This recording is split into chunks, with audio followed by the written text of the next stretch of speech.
সাম্প্রতিক সংসদে একজন সদস্য কোরআনের আয়াত করে কৃতজ্ঞতা প্রকাশ করতে বলেছেন এবং তার এই ব্যাখ্যা নিয়ে অনেক কথাবার্তা হয়েছে। দয়া করে এই বিষয়টি আপনি জেনে থাকলে জানাবেন। প্রিয় ভাইরা, পুরো বিষয়টা আমি জানি না, আংশিকভাবে কোনো এক সময় মনে হয় দেখেছি কোনো একটা বিষয় নিয়ে, যে একজন সংসদ সদস্য তিনি বলেছেন যে বিরোধী দল তো তাদের এলাকার বিভিন্ন উন্নয়ন কাজের জন্য সরকারের কাছে বাজেট বরাদ্দ চায়, সরকার তো এই বাজেট তাদেরকে দেয়, সেই হিসাবে এই বাজেট যখন পাবেন তখন আপনাদের উচিত সরকারের যারা যারা সংশ্লিষ্ট কর্তৃপক্ষ তাদের প্রতি আপনার কৃতজ্ঞতা জানানো।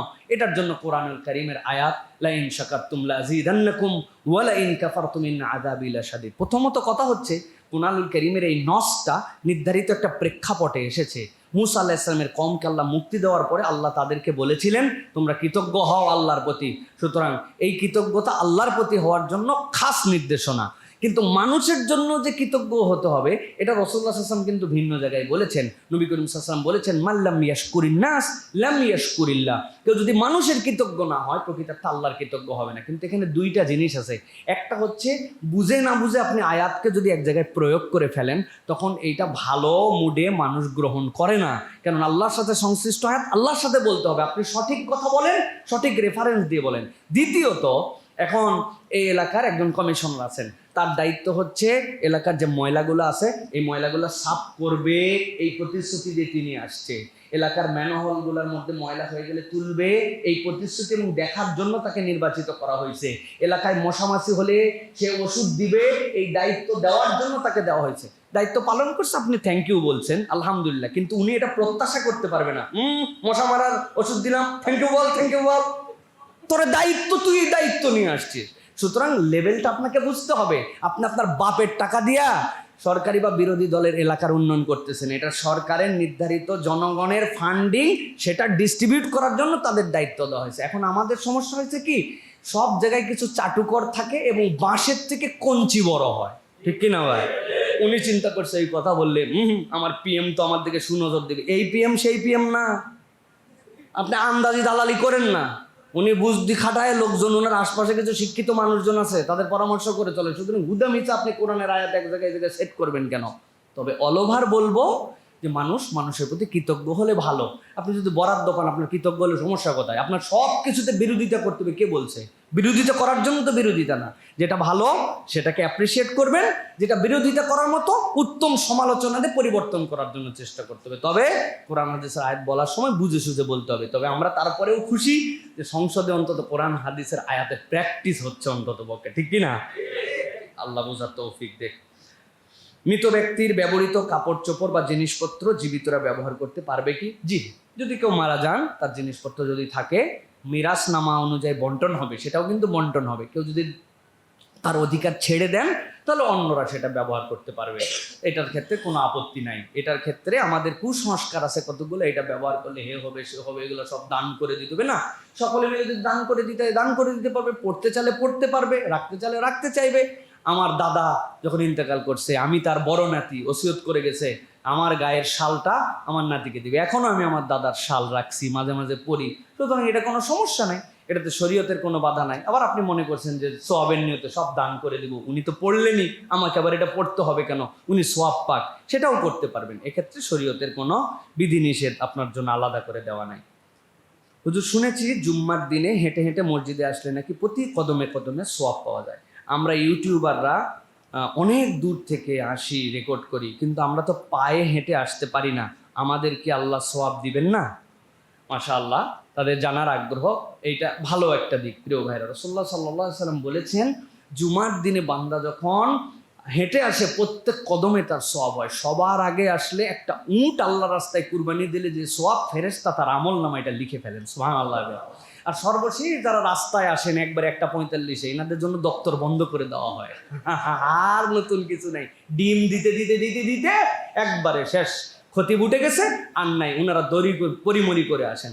শুরুটাও আছে, শেষটাও আছে, কিন্তু হেঁটে আসার ফজিলত আলাদা করে বলা আছে। এখন এমন দূরে আপনার বাড়ি যেখান থেকে আপনি হেঁটে আসতে পারছেন না, তো আপনি যেখানে মোটরসাইকেল থেকে নেমেছেন, গাড়ি থেকে নেমেছেন, রিক্সা থেকে নেমেছেন, এরপরে যতটুকু হেঁটে আসবেন, আপনি যে এত দূর থেকে আসতে অক্ষম, রব্বুল আলামিন তো জানেন।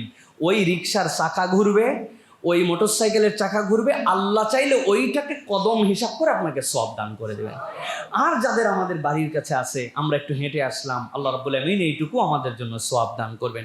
অনেক সালাফরা ছিলেন, দূরে বাড়ি থাকলেও জুম্মার দিনে সকাল থেকে ওই নিয়ত করে হাঁটতে শুরু করতেন। তারা হেঁটে হেঁটেই আসতেন, তারা কোনো বাহন ব্যবহার করতেন না, তারা আক্ষরিক করতেই সোয়াব কামাই করার জন্য চেষ্টা করতেন। আল্লাহর কাছে সোয়াবের কোনো কমতি নাই। আমরা আমাদের ইন্টেনশন আল্লাহর কাছে নিবেদন করে দিলে আল্লাহ রাব্বুল আমিন আমাদেরকে সোয়াব দিবেন। সুতরাং আমার ইউটিউবার ভাইয়েরা, মোটরসাইকেল যত চাকা ঘুরবে আপনাদের তত সোয়াব হবে আশা করি ইনশাআল্লাহ।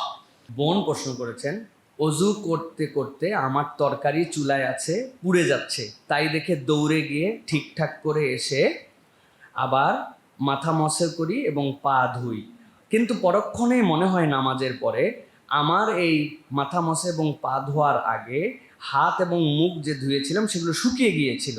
এখন আমার জিজ্ঞাসা হচ্ছে, প্রথম দুই অঙ্গ শুকিয়ে যাওয়ার পরে পরের দুই অঙ্গ ধুয়ে মসে করে আমি সালাত আদায় করেছি, আমার কি অজু ঠিকঠাক হয়েছে? প্রিয় ভাইয়েরা, গুরুত্বপূর্ণ জিজ্ঞাসা। আমাদের অনেক সময় এরকম হয় যে আমরা মুখ ধুয়েছি, এরপরে হাত ধুয়েছি কোনো একটা কাজের ক্ষেত্রে, অথবা ধরেন কলের পানি ফুরায় গেছে, কোনো একটা সিচুয়েশন তৈরি হয়েছে, তারপরে আমি আবার পা ধুলাম, আবার মাথা মস্ত করলাম, আমার অজু হবে কিনা? হ্যাঁ প্রিয় ভাইয়েরা, অজু হয়ে যাবে আপনার, কিন্তু অজুর সুন্নাহ তরিকা ছিল কোনো অঙ্গ শুকিয়ে যাওয়ার আগেই পরের অঙ্গ ধৌত করা। সেই হিসাবে যদি সুন্নত ছুটে যায় তাহলে আপনার অজু হয়ে যাবে, আপনার সালাতও আদায় হয়ে গেছে, কিন্তু র্যান্ডম এই প্র্যাকটিস আমাদের করা চলবে না।